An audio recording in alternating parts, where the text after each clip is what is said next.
नदीम मानीअ जो बिल ॾियण जे लाइ काउंटर ते खीसे में जो हथु हयो त पर्स चोरीअ जी दांह कयाई। इन खां अॻु ई संदसि खीसे मां पर्स हिकु बिशनीअ कढी वरिती हुई ऐं उन जे भरिसां बीही इहो सभु कुझु ॾिसी रहियो हो। काउंटर वारे चयोसि, साईं 250 रुपया बिल अथव। नदीम परेशान थी वियो ऐं हको बको थी हेॾां होॾां ॾिसंदे काउंटर वारे खे चयाईं, सेठ नंढड़ो अर्ज़ु आहे। दरअसल रस्ते में कंहिं मुंहिंजो पर्स कढी वरितो आहे या वरी किथे किरी पियो आहे। तव्हां थोरी मोहलत ॾियो, मां तव्हांखे तव्हांजी अमानत आणे थो ॾियां।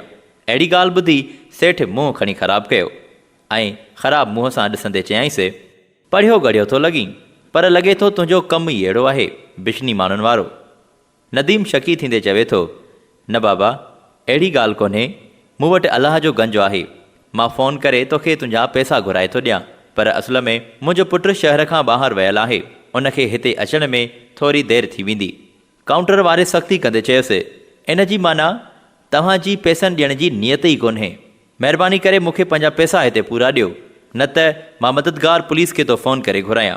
भरिसां बीठल बिशनी पुलिस जो ॿुधी काउंटर वारे खे तिखो थींदे चवणु लॻो, सेठ तोखे एतिरी बि तमीज़ कोन्हे त नंढे वॾे सां कीअं ॻाल्हाइबो आहे। तव्हां जहिड़नि बुछड़नि माण्हुनि जे करे त असांजो मुल्क तरक़ी करे ई नथो। मूंखे ॿुधाए घणो तुंहिंजो बिल आहे, मां थो तोखे पैसा ॾियां। इहो सभु कुझु ॾिसी नदीम महिरबानी नज़रुनि सां बिशनीअ खे ॾिसणु लॻो, जेको 250 रुपया काउंटर वारे खे ॾिए थो। ऐं नदीम बिशनीअ जो थोरो मञींदे चवे थो, बाबा तव्हांजी लख महिरबानी, असल में वाक़ई में मुंहिंजो कंहिं पर्स कढी वरितो आहे। तव्हां पंहिंजो अकाउंट नंबर ॾियो, मां तव्हांखे तव्हांजा पैसा मोकिले ॾींदुसि। बिशनी चवणु लॻो, न अहिड़ी का बि ॻाल्हि कान्हे। जंहिं ते नदीम खेसि दुआऊं ॾियणु लॻो, अलाह साईं तव्हांजे रिज़्क़ रोज़ीअ में बरकत ॾींदो, तव्हांखे सिहत सलामती अता कंदो। ऐं पोइ काउंटर वारे सां मुखातिबु थींदे चवणु लॻो, बाबा 250 रुपया के वॾा पैसा कान हुआ, तव्हां हरू भरू मुंहिंजो इज़त नफ़्स मजरू कयो आहे।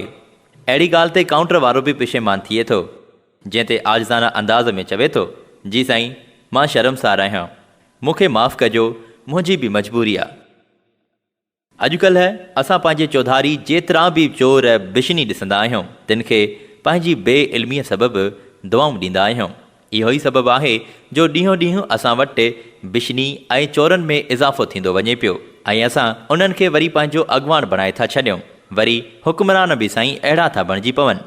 इन्हनि चोरनि लुटेरनि जी महिरबानियुनि खे नेमत सम्झण बदिरां अहिड़ो माहौल ठाहिणो पवंदो त जीअं उहे असांजी चोरी करे उनखे ई सबबु बणाए असां मथां महिरबान बणिजी न सघनि।